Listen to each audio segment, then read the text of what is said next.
bit of ourselves, just chatting and that, and then move on to the episode? Because now we're at the point where we want to actually speak about it. Is that so? Because we're recording right now, Bradley. Welcome to the very first episode of Swinging Through Spider-Man with me, James Rushton, and my best friend, Bradley Hughes. Hey up. How are you doing, mate? I'm all good, man. Yeah. We were planning the intro, and I forgot to record it whilst we was making all the jokes, so unfortunately we've ruined the episode for ourselves, and we're not even into it. Yeah, just ruined the whole entire podcast, like everything. Just close it down. It's done before it's even started. Well, shall we save ourselves? We'll hit the intro, and we'll catch you in about 30 seconds after you enjoy this little bit of pre-packaged audio.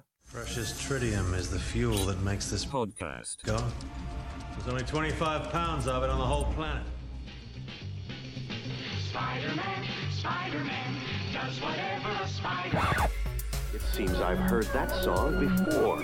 Call the patent office, copyright the name Green Goblin. I want a quarter every time somebody says it. That spider freak making me look ridiculous. Up and away with! What? Spider-Man? Shazam! Stupid reporters still think Puny Parker's Spider. Go, Web, go! We're gonna have a hell of a time.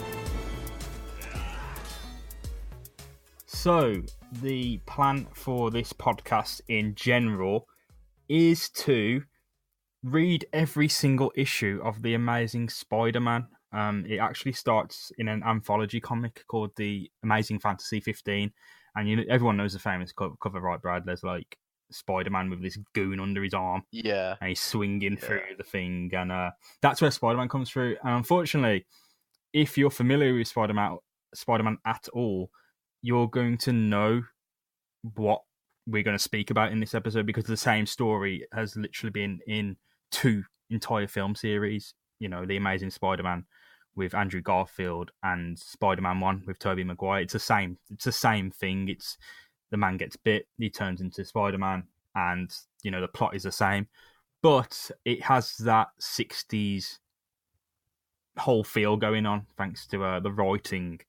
But it's the best place to start off, isn't it? Really, when we saw Spider-Man Homecoming, it was just like, thank God I don't have to watch another prick get fucking bit by a spider. Like, Jesus Christ, how many times? Like, you know, he was watching Batman versus Superman, and he's just like, oh, we're gonna watch Batman become Batman again. It's like only so many times you can actually hear it, or watch it, or read it. Yeah, completely. And but yeah, we have to go through that again, because you know the mission here is to go through episode by episode, issue by issue, until we hit some arcs and storylines where we can kind of blend it a bit more together for the sake of our own sanity, really. And I was looking at the reading orders for Spider-Man, and there's a lot of shit, to be honest, Brad. There's tie-ins all over the place. You know, there's the 80s money grab issues where, you know, it's like buy this series to find out what happens next. And I think for the most part, mate, we'll be sticking to the main one, Amazing Spider-Man, unless there's something critical happening. Yeah, then we'll veer off. Then, you know, when there's crossover events, you know, we got Secret Wars in about 200 fucking episodes or whatever, and Civil War and all that. We'll do that, but we'll take a different approach, a more cinematic approach. But yeah, episode by episode, issue by issue, until, you know, we get the run of things, until we know where we stand, and maybe we can blend a few in then. But yeah, we have to head back to the 60s now, mate, unfortunately. Amazing Fantasy 15 is the very first appearance of Spider-Man. And without any further ado or any further waffle, we'll go straight into it. If you're all right with that, of course. You know, you've set the rules already. We first meet Peter Parker at high school age, and immediately he's been fucking roasted by literally everyone around him. The first time you see him, there's people just pointing and laughing at him. And he's just got his head down. He looks really upset. But the flip side to this is we also see in the very early stages that he has a sound life at home. His Uncle Ben is really close to him. And the first time we see Uncle Ben, he's actually waking Peter up. You know, he's got his hands all over him, ruffling his hair. And it looks like his hand's on his waist as well. I've included that little thing. His hands are all over proper, isn't like, it? yeah. It's like, wake up, son. He's getting pretty rowdy. Yeah, just gonna have a little. If my father figure did that to me at age 15, there'd be blood. They were like, Straight on the phone to child line. well, early, like in this kind of first issue, you'll find many points where the series could have just ended naturally. It's like, I'm not sure if at this point they thought, oh, let's make a series out of this, because we're not really going into the behind the scenes stuff. We're just going on the comic storyline rather than what Stan Lee was doing. But there's many points where this could have just went, yeah, it's over. But we also meet his Aunt May at the start. She's cooking his breakfast, and I'm not entirely sure what she's cooking, mate. It's called wheat cakes, and it sounds like the worst pancake. It doesn't sound like a nice thing. Do you know what a wheat cake is? Couldn't tell you. They look like pancakes in the comic. They look like pancakes, and another uncomfortable Uncle Ben thing is that he talks about wrestling Peter. In that second panel, he's like, "Don't fatten him up too much. I can hardly out wrestle him now." And I'm like, "This is a bit physical." There's a bit of groping going on at the side. I know it's completely innocent, but like looking at this modern view, he's got his hands all over his nephew, like literally. And I know it's not like that. And the thing is as well, it's like when you actually look at it, he's like sitting at this desk, sitting at his table, like drinking this glass of milk in just like legit Sunday best. Like the first two panels have his uncle with all arms on him. There's not, it's all arm. It's actually, it's, but we know it's not, sinister or anything. It's just looking at it from this modern view. It's just like, what? It's just entirely, it is just a bit. It seems a bit weird. I have to say, I know it's not, but it seems that way. But yeah, I do digress, because we also now know in the third panel we head on, Peter Parker is a clean-cut, honest student. He loves his science, mate. He loves his science. We see his teacher's got his hand. Well, he's got his hands all over it. It looks to be a paper, and he is. He loves the. Where's his neck? The chemistry teacher looks like, and we did speak about this. He looks like, in Spy Kids, them fun people. It's just. It's all head and then shoulders. there is nothing in between. Yeah. There's also the butter lady in the back who's completely yellow, completely margarine. But yeah, Peter. No, it's all right. It's all right. Peter. He seems to like straight up ask a woman out as well, and I think it's just setting the scene. She basically rejects him. And she just ruins him. She asks, "Why would I go out with you when there's people like Flash Thompson who exist?" And that's really, I feel, very analytical from her. That it's, Oh my god, it's literally like, "Get lost, Square. You're not cool." Yeah, Flash Thompson puts his hand in his face and he's like, "Get lost, mate, bookworm." Peter bounces back from this. And I understand why he does it, because he has to change his approach to a woman, obviously, after being blown off so, incredibly in front of everyone. He actually asks an entire group of people out at the same time to the science hall, and they don't just blow him off. They actually get in a car and shout at him from the car whilst he heads to the science exhibit where everything changes. Every single thing in his life will change at this science exhibit. So, of course, in this time period, random kids seem to be allowed into radioactive experiment rooms where there seems to be absolutely zero protection at all. So, with this lack of safety, nobody seems to notice a spider dangling, seductively almost off screen, and the comic actually notes this spider as a spider who has been given a starring, if brief, role in the drama we call life, and I think that's a really, really dramatic bit of writing for this comic. But yeah, we all know what happens, mate. The spider absorbs radiation, it goes wild, it bites the nearest thing, which happens to be Peter Parker, before shuffling off this mortal coil and dying. Yeah, the spider's gone. Peter's been bit. It's a Spider-Man story, but it's also got that weird 60s thing. There's no health and safety obviously going on, because the worst thing about this is a kid screams during an experiment and no one actually stops it. Oh God! Ah! Ah! Are you okay, son? Ah! Like really, he should be really happy. He should be really happy that those people that he invited didn't actually come along, because then they'll just see him being bit by a spider and instantly weeping. But like, they'll see him bit by a spider, then, you know, this is the one time we'll skip into the future. They'll see someone crawling around acting like a spider. It is very easy to put two and two together, I feel. So, you know, it is perfectly balanced in the hands of fate, mate. That It's like those weird kids back when you was at school that used to run like Naruto, so they thought they were Naruto. Oh yeah, when that... Like... Well, come on, that is actually really interesting you said that, because at the end of these first two issues, he basically runs off into the distance crying, like, because he hates everything he's done. So the spider bites him.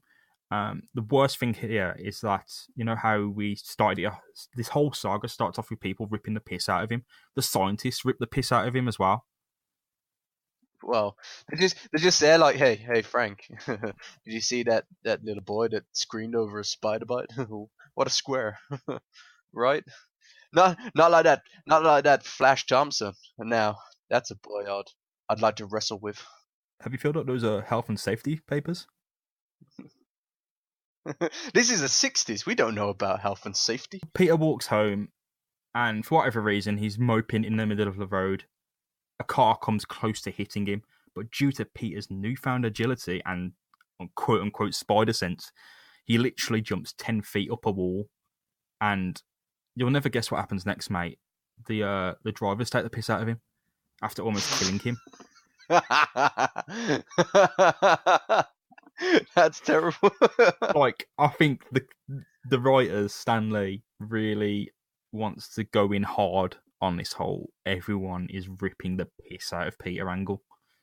Well, when you kind of remember who the comic was made for, it was like, obviously the Captain America and Superman were about at the time, and they literally created Peter Parker to be a character that could, you know, be someone who you could associate yourself with as being a young comic collector at the time.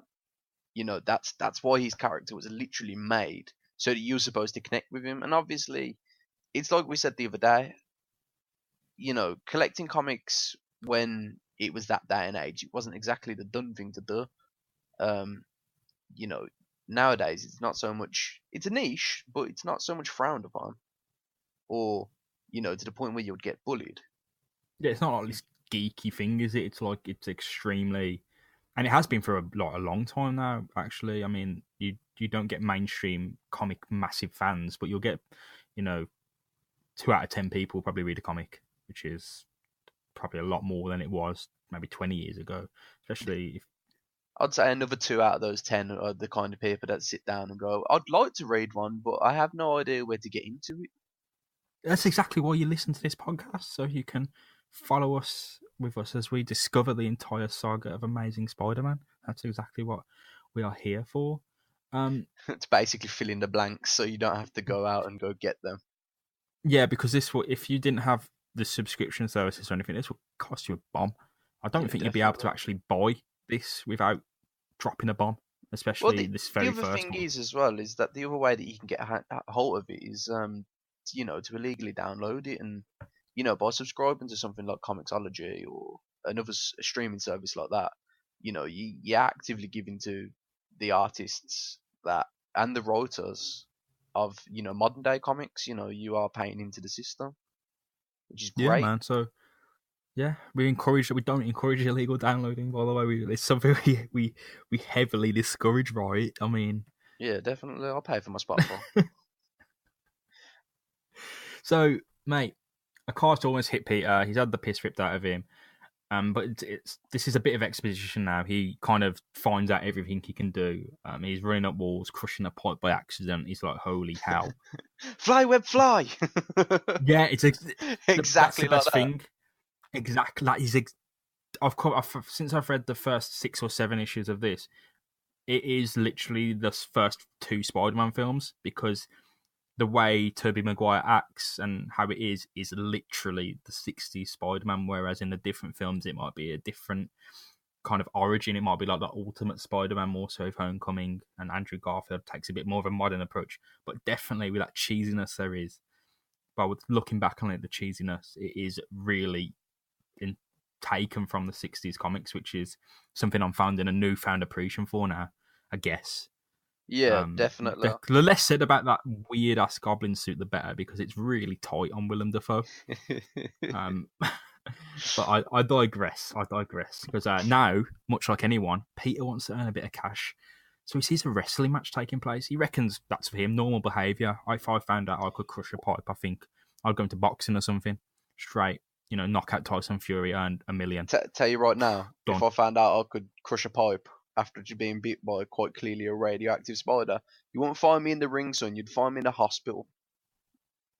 Oh, yeah. I mean, necrosis isn't a joke, and that is something that you can get from a common spider bite, I believe. I think me and you have experienced Googling spider bites that turn into necrosis, especially at school.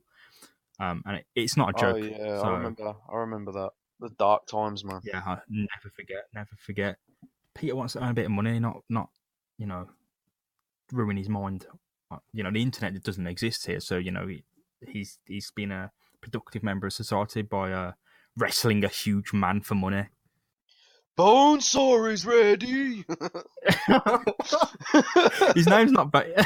No, oh man, that's so disappointing. That's like the best part of the movie.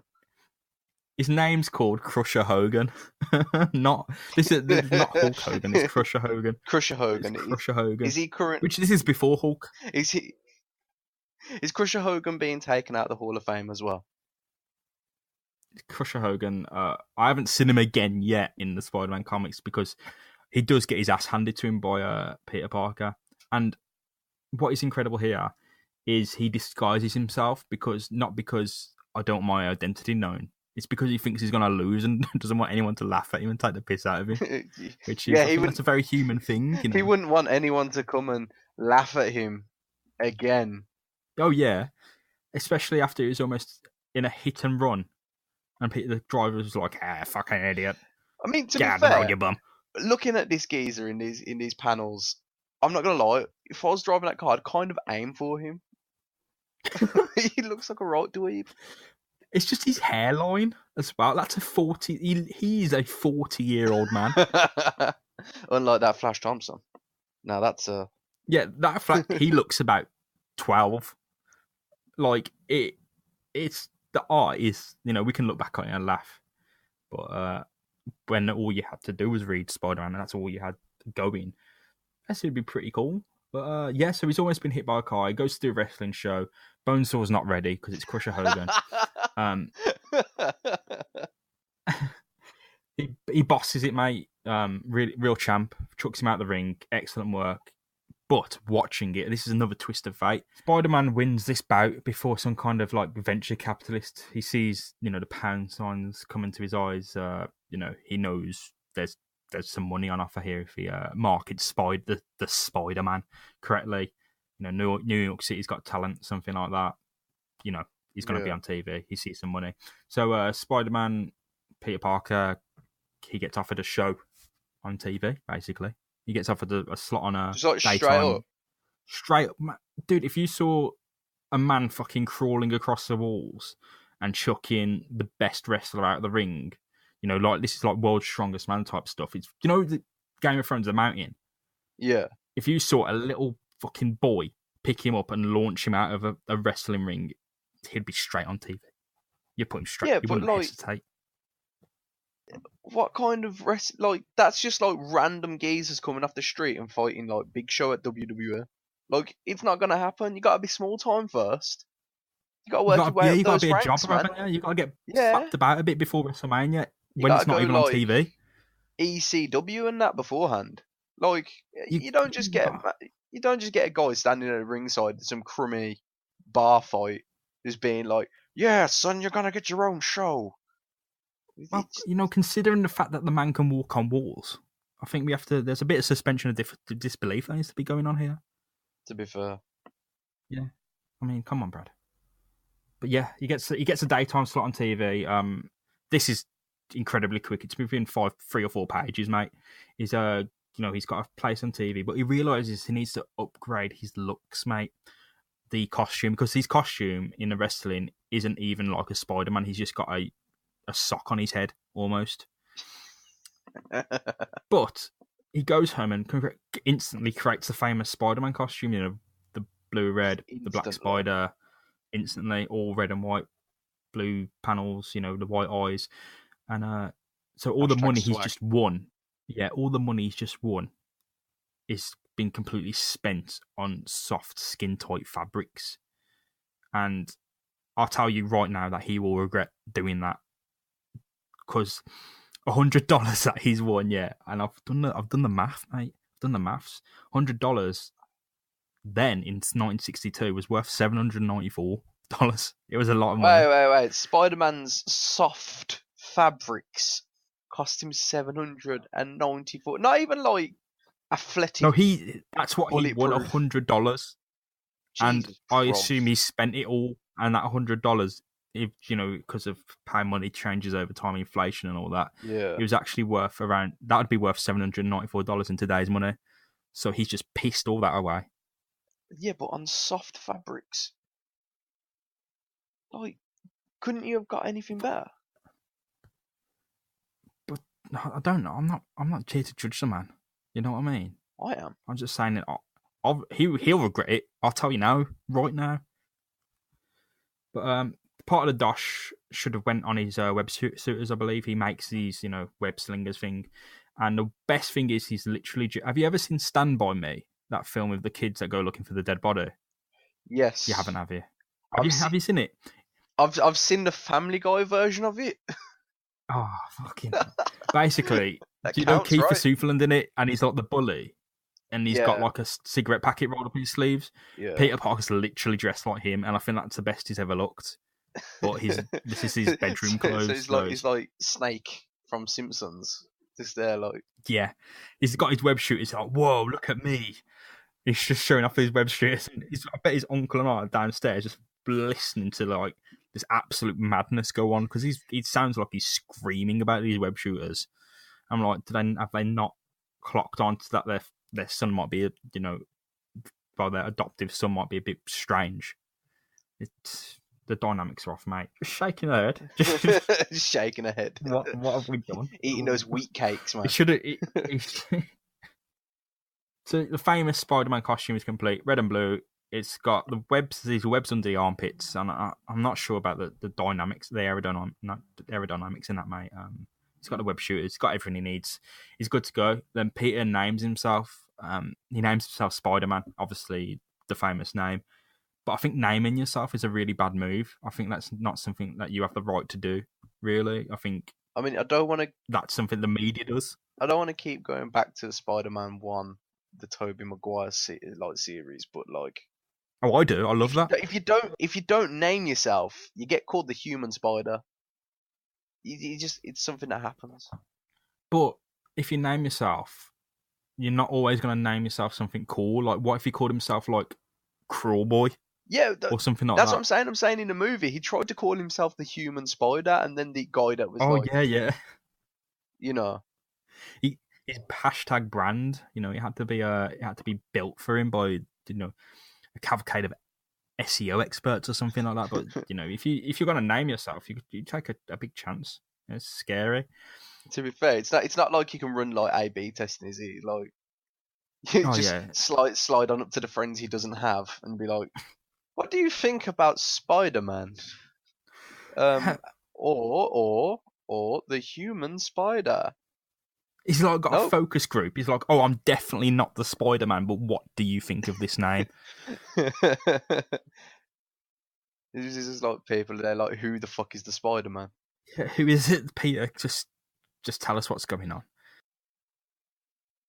So he's showing, for a kid who's been, quote unquote bullied for most of the issue, he's really showing off in his room. He's got these web slings. He's like, "How great is this webbing? Look at me hanging off the roof." And of course, the costume's thin enough to fit under his streetwear, which is an incredible achievement for him. See, I'm not gonna lie, man. That's what you get when you spend $100 of '60s money on sweet soft fabrics. Like it's so good and the quality is so fine. You can fit underneath your clothing and yet still breathable. Still plot hole though, because when there is a young lad swinging through the air dressed in red and blue fabric, you know you've sold to someone. Then you know, come on. But if she's the only person who's, not many people are buying red and blue fabric, that material, are they? It can't be, especially if it's not like wholesale. It's just a kid walking in. Where would you buy such expensive fabrics from as well? Like the thing is, it's just soft fabric. It's not even like it's like aerodynamic or military or anything like that. It's just like velour. But when people in the budget wrestling, like proper amateur wrestling, I'm not talking about some of the, like progress or anything like that. I'm talking about like proper backyard wrestling when people have that eBay lycra and it's really see-through and it gets proper sweaty. Oh man, proper crap stuff. That's what it's gonna be. So you're gonna have this like teenage boy just sweating everywhere, and it's just gonna be. It's not good. It really isn't. And the thing is, he takes this on TV. Obviously, he's got his TV show. He's showing off. A man is screaming. He's like, I can't believe that there's a man crawling up the studio wall. So, just, like his mind's absolutely twisted. Like, dropped to his knees, like, oh God, why? But everyone is like, it's just like, do you know when in WWE someone will run out from surprise and everyone will scream, literally like the most rabid scream. It's literally like that when Spider-Man's pissing around on the TV. Everyone loves him. The second he finishes, mate, his show, people are offering him music deals, cash, interview offers, TV deals, anything. And he tells them to see his agent, an agent he actually doesn't have. It's Jesus just the pure fucking ego of this kid. Like, and it's the type of ego that you'd see in a fucking school shooter or something like that, who's like hates the world and he's like, fuck everyone. I've only ever seen one ego like this, and that man is Kanye West. No, this is worse, mate. Like, this guy, Kanye West, has been, built up a successful music career. This geezer's been on TV a day. So yeah, mate. We come to the pivotal scene. This is the one thing that will define Spider-Man's life, or at least his early days. He gets away from the crowd.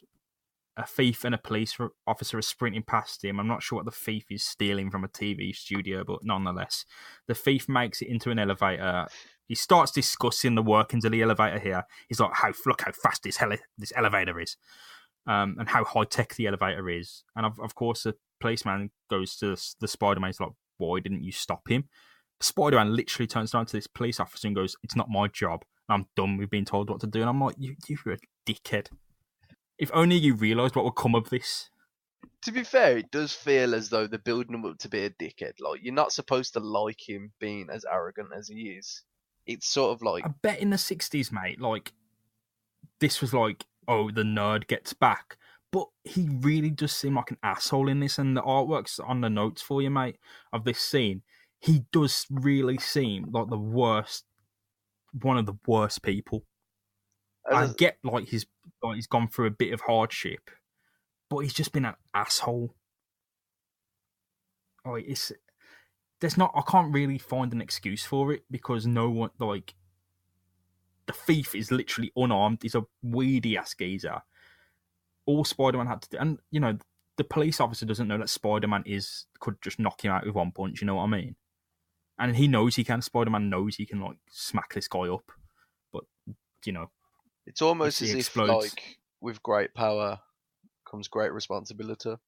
It's almost like that. I mean, somewhere along those lines.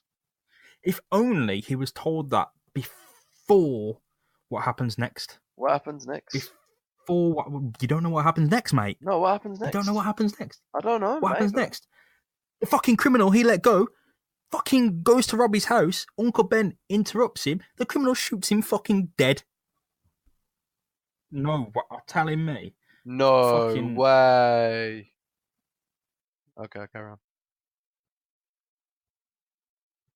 Come on. I mean, there's a bit of a narrative twist. It's like the criminals already commit one crime. Don't commit another crime the same day. Don't do that. Don't, if you rob somewhere, don't go into another house and rob it because it's hot. People are looking for you. But yeah, he goes to Uncle Ben's house, robs him, and Uncle Ben has been he's stone cold. Uncle Ben, man, too soon. We've been recording this podcast with half an hour. Someone's dead.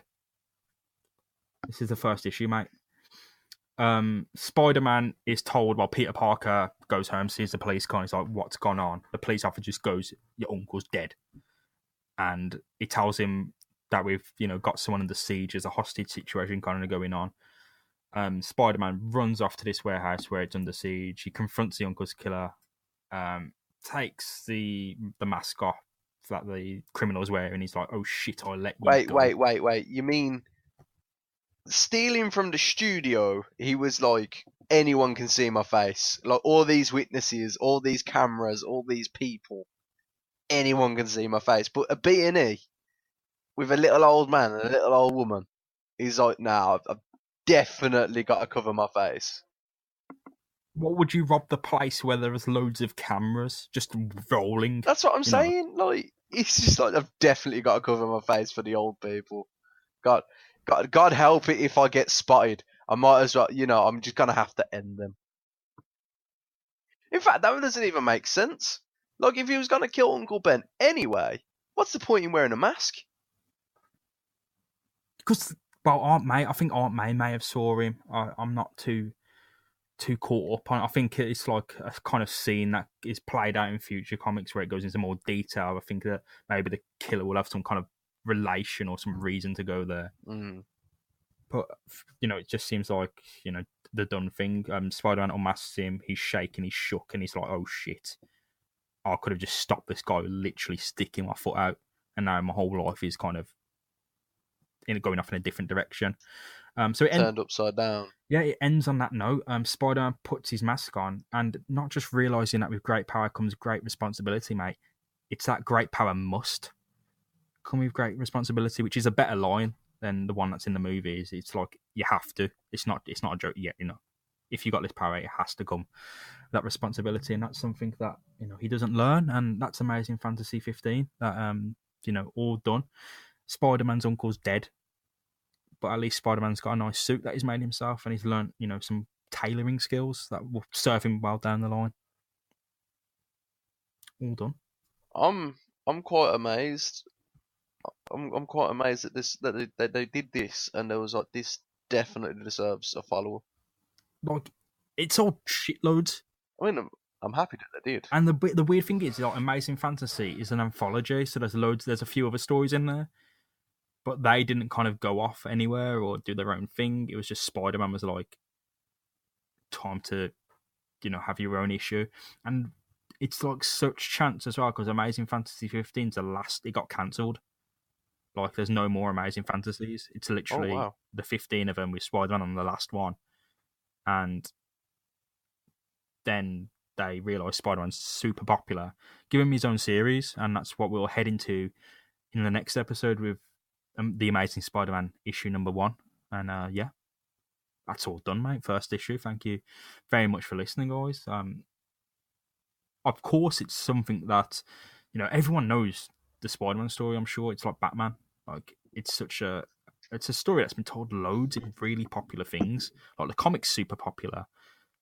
The 3 films are incredibly popular. Yeah, the 3 different film series are really popular. I was about to say, we're just forgetting about the other 2, but then I didn't realise you was meaning the series. Like... Nah, it's like, there's the first one, then there's Amazing Spider-Man, then there's obviously the Homecoming MCU kind of thing. But yeah, that's Amazing 15 kind of wrapped up. Next episode will be not even Amazing Fantasy, it's Amazing Spider-Man number 1, the next one. So we really set off onto our journey now. And they're going into the next episode, everything kind of goes forward from there. I am a changed man. For the better. You're not, because I know for a fact you've seen that story 7 times. No. I know, but you know why I'm a changed man? You know why I'm a changed man? Because I saw that guy at the very beginning that looks like a thumb, and that is forever gonna stay with me because that is absolutely hilarious. Like, oh my god, the guy looks like a thumb. It's so funny. You know, everyone who listened to Swinging Through Spider-Man, we're gonna dart through the series now. Thank you very much for listening. Any feedback you can offer to me and Bradley will be appreciated. It might not be listened to, it might not be acted upon, but anything that we hear from people who respond to us in a negative or positive way gets listened to, and we won't act on it. But yeah, thank you very much for listening. If you liked it, I'd suggest subscribing now. you like Peter Parker, just like, I'm getting tired of being told what to do. No one tells me what to do. But if you are listening, please listen to what I'm telling you to do, because if you subscribe or follow us or leave sweet reviews, we can carry on doing this, and it can feed our ego in a way that we might get our uncle killed if it goes too far. But yeah, that's it for this one. I've been James Rushton. That's Bradley Hughes. I've been Bradley Hughes. And we will hit you up with 700 more issues of Spider-Man as we go on. Oh God. What have I signed up for?